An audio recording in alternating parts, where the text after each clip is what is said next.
So hello everyone, welcome to our YouTube channel guys. So guys, जितने भी student हैं semester 6 के student जिन्होंने अभी भी एग्ज़ाम दिया है, या आप दिल्ली यूनिवर्सिटी के या अदर यूनिवर्सिटी के स्टूडेंट हो, या आप सेमेस्टर 6 के स्टूडेंट भी नहीं हो, मतलब आप ग्रेजुएशन में हो, तो जो भी ग्रेजुएशन में बच्चा है, यानी जो यूजी कर रहा है अंडर ग्रेजुएट, वो बाद में जाकर उनको पीजी करना ही होगा। पोस्ट ग्रेजुएट अगर जिस भी स्टूडेंट को करना है, यानी एमए जिसको भी स्टूडेंट करना है, एमकॉम करना है, या आपको मतलब पीजी करना है, तो पीजी जो है उसके लिए जो सीयूटी है उसका क्या सिलेबस होने वाला है, उसका एग्जाम पैटर्न क्या होने वाली है, एज लिमिट क्या होती है, और स्ट्रैटेजी क्या होती है, और एलिजिबिलिटी क्या होती है, इन सबको हम इस वीडियो में डिस्कस करने वाले हैं। ठीक है ना। तो वीडियो को स्टार्ट करने से पहले अगर आप हमारे चैनल पर नए आए हो, फर्स्ट टाइम आए हो, फर्स्ट टाइम मेरे चैनल को विजिट कर रहे हो, या प्रीवियस आप स्टूडेंट हो, तो प्लीज़ चैनल को सब्सक्राइब करिए, बेल आइकन को ऑन करिए, जिससे सारी नोटिफिकेशन, सारी वीडियो टाइम टू टाइम आपके पास पहुँचे। तो चलिए हम वीडियो को स्टार्ट करते हैं। डिस्क्रिप्शन में आपको मेरे टेलीग्राम का लिंक मिलेगा।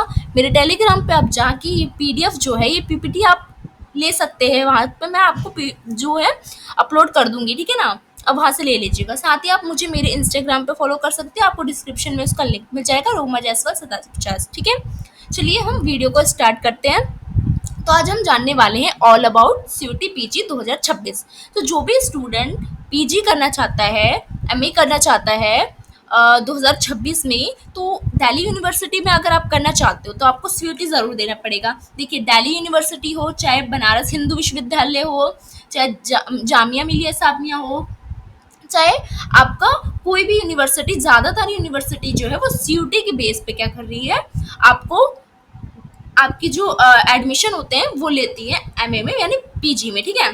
तो चलिए हम जानते हैं कि आपका जो सीयूटी है वो आप कैसे देंगे, आपके क्या एलिजिबिलिटी, एग्जाम पैटर्न क्या होते हैं, इस वीडियो में हम सब जानेंगे। ठीक है ना।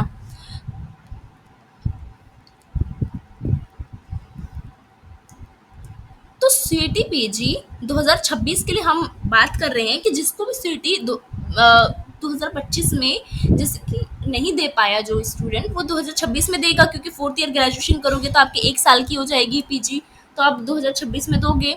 ठीक है। तो उसके बारे में हम जानते हैं। सबसे पहले हम जानते हैं कि सीईटी कराता कौन है। सीईटी जो है वो कंडक्ट कराता है एनटीए। ठीक है, नेशनल टेस्टिंग एजेंसी। ठीक है। इसका जो एग्ज़ाम है वो एक्सपेक्टेड जो है वो मार्च में होता है, और इसके जो फॉर्म है स्वीटी के वो दिसंबर में रिलीज़ होते हैं। ठीक है। जब भी इसके फॉर्म रिलीज़ होंगे मैं आपको इन्फॉर्म कर दूंगी। आप मेरे चैनल को सब्सक्राइब करके रखिएगा, मेरे टेलीग्राम, मेरे इंस्टाग्राम पे रहिएगा। मैं स्टोरी के माध्यम से, टेलीग्राम के माध्यम से और यूट्यूब के माध्यम से मैं बता दूंगी आप लोगों को। तो जब भी इसका फॉर्म आएगा 2026 के लिए, आपके पीजी का फॉर्म निकलेगा, दिसंबर में निकलता है, तो मैं आपको बता दूंगी। मार्च में इसके एग्जाम्स होते हैं। ठीक है। तो इसकी एलिजिबिलिटी क्या होती है, तो डिफरेंट होती है अलग अलग यूनिवर्सिटी की। देखिए, अभी तो अगर मैं सेंट्रल यूनिवर्सिटी की सारी बात करूँ तो वो सीईटी बेस पे ही आपको लेती है पीजी में एडमिशन। बट बहुत से ऐसी यूनिवर्सिटीज़ हैं जो आपको बिना मतलब पीजी के, मतलब बिना सीईटी वगैरह के भी, उनका भी जो अपना एंट्रेंस एग्जाम होता है उसके बेस पे लेती है। ठीक है। तो डिफरेंट है। बट आप मेजर की बात करो तो सीईटी मेजर है। ठीक है। तो नो ऑफ टेस्ट जो अगर मैं नंबर ऑफ टेस्ट की बात करूं तो साल में बस एक बार ही होता है, मतलब पीजी का एग्जाम ओनली, मतलब दिसंबर में निकलते हैं और मार्च में एग्जाम होता है बस। मतलब एक ही साल में आप दे सकते हो। मतलब जैसे कि अभी बहुत सारे स्टूडेंट है ना, फोर्थ ईयर के चक्कर में वो नहीं दे पाए, तो वो अब उनको 1 साल वेट ही करना पड़ेगा, मतलब मार्च में ही 2026 में ही उनको देना पड़ेगा। तो एक ही बार होता है। ठीक है ना। इसलिए इसको भूलना नहीं है आपको। ठीक है। तो अगर मैं इसका मोड बताऊं तो इसका मोड होता है सीवीटी, यानी कंप्यूटर बेस्ड टेस्ट होता है। जो सीटी का एग्जाम होता है वो आपका रिटर्न नहीं होता, वो आपका कंप्यूटर बेस्ड होता है बिल्कुल, और एमसीक्यूज क्वेश्चंस आते हैं। ठीक है। आपको 4 ऑप्शन दिया जाएगा, उसमें से आपको जो करेक्ट आंसर है वो आपको चूज करना होगा। ठीक है। और ये कंप्यूटर बेस्ड होता है, यानी कंप्यूटर में आपके ये क्वेश्चंस आएंगे, मतलब पेन पेपर पे नहीं आएंगे। ठीक है। एज लिमिट इसकी कुछ भी नहीं होती, आप कितने भी एज की हो आप सीटी का पीजी का एग्जाम दे सकते हो। ठीक है। चाहे आप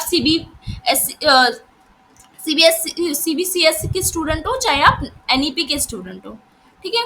तो मैं अगर आपको बता दूं, जो आपका सीयूटी पीजी है, वो अगर मैं उसकी मार्क्स की बात करूं तो उसके जो मार्क्स है वो अगर मैं बात करूं तो वो 300 मार्क्स का क्वेश्चन पेपर होता है, जो भी आपके कंप्यूटर बेस्ड होते हैं, ठीक है? मतलब टोटल जो आपका जिस भी सब्जेक्ट में आप मतलब अपना दोगे एग्ज़ाम पीजी का, लाइक आप दे रहे हो हिस्ट्री का, ठीक है? हिस्ट्री एमए कर रहे हो, तो आपके जो मार्क्स होंगे वो 300 नंबर के होते हैं, ठीक है? तो नेचर ऑफ क्वेश्चंस की बात करें तो मैंने आपको पहले ही बता रखा है, एमसीक्यू बेस होते हैं। आपको 4 क्वेश्चन दिए जाएंगे, मतलब ऑप्शंस होंगे, उसमें से आपको करेक्ट चूज करना है। टोटल नंबर ऑफ क्वेश्चंस जो होते हैं वो 75 क्वेश्चंस आते हैं, ठीक है? 75 क्वेश्चन आते हैं, जो कि वो आपके क्वेश्चन होते हैं 300 नंबर के। तो बहुत ज़रूरी बात है ये आपको जानना कि मार्किंग स्कीम क्या होती है। अगर आप सही, अगर 75 क्वेश्चन आते हैं, ठीक है, 300 नंबर की, अगर आपने सही आंसर पे टिक लगाया तो आपको 4 नंबर मिल जाएंगे। बट आपने गलत आंसर पे टिक लगा दिया, आपने तुक्का मार दिया, तो आपके -1 नंबर कट भी जाएंगे। तो बहुत ज़रूरी बात होती है जानना कि आपको ये नहीं है कि तुक्का मार दिया, भाई ये वाला आंसर है, ये वाला आंसर है, मैं देकर आ जाती, नहीं। बिल्कुल भी पीजी में सीयूटी चाहे यूजी का हो चाहे पीजी का हो, बिल्कुल आपको ये गलती नहीं करनी है। इसके -1 नंबर कटते हैं, तो आप क्या करो, अटेम्प्ट ही ना करो। अगर नहीं आ रहा तो छोड़ दो, कम से कम कुछ कटेंगे तो नहीं, जीरो। बट अगर आ रहा है तभी आप करिए, तो आपका 4 नंबर मिलेगा, वरना आपके नंबर कटेंगे, ठीक है? तो टाइम की बात करें तो 90 मिनट्स होते हैं, आपको मिलते हैं, ठीक है ना? 90 मिनट्स में आपको 75 क्वेश्चन अटेम्प्ट करने होते हैं, जो कि 300 नंबर के होते हैं, ठीक है? तो मैक्सिमम नंबर ऑफ टेस्ट जो होते हैं वो 4 होते हैं। मीन्स आप क्या कर सकते हो, आपको मान लो पीजी में एडमिशन लेना है और आपको मतलब हिस्ट्री भी करनी है, एमए में देना है एग्जाम, सीयूटी, आपको पॉल साइंस भी करनी है, सोशोलॉजी भी करनी है, मैथ्स भी करनी है, मान लो, ठीक है? तो मतलब अगर आपको एक ही साल में आपको लग रहा है यार मैं पॉलिटिकल में दूंगा, कहीं निकले ना निकले, कहीं हिस्ट्री में निकल जाए, तो मैं एक साथ 4 में दे देता हूँ, जिसमें भी निकल जाए मैं उसमें कर लूंगा, ठीक है? तो ऐसे आप सिर्फ 4 ही मतलब चूज कर सकते हो सब्जेक्ट, जो कि आपने 12 तक पढ़ा हो, या जो आपकी ग्रेजुएशन में आपने पढ़ा हो और उसमें आपके 50% मार्क्स हो। मतलब जो भी, मान लो आपने हिस्ट्री में आपको देना है, तो आपने हिस्ट्री पढ़ी हो, और हिस्ट्री में मतलब पूरे फर्स्ट ईयर से लेकर 3rd ईयर तक जितने भी नंबर बनते हैं ना हिस्ट्री के, उसमें से 50% अगर आपने लाया होगा, तो आप उस सब्जेक्ट में क्या कर सकते हो, पीजी दे सकते हो, ठीक है ना? तो ऐसे 4 सब्जेक्ट में आप एक साथ दे सकते हो। अगर आपका एक नहीं निकला तो दूसरा तो निकल जाएगा ना, तो 4 ऑप्शन रहेंगे आपके पास, ठीक है? 4 से ज़्यादा नहीं ले सकते आप, ठीक है? तो मैं आपको बता दूं, अब सिलेबस वगैरह की आपको मैं बात बता दूं, तो सिलेबस वगैरह जो है, आप मेरा ये यूट्यूब चैनल है रोमा जायसवाल, इसको सब्सक्राइब करके रखिएगा। और मैंने एक नया चैनल बनाया है सरकारी पथ, ठीक है, बाय रोमा, तो इस पे उसको भी आप सब्सक्राइब करके रखिएगा। बाकी मैं क्या करूँगी, इन दोनों चैनल पे ही मैं सिलेबस को आपको बता दिया करूँगी, ठीक है?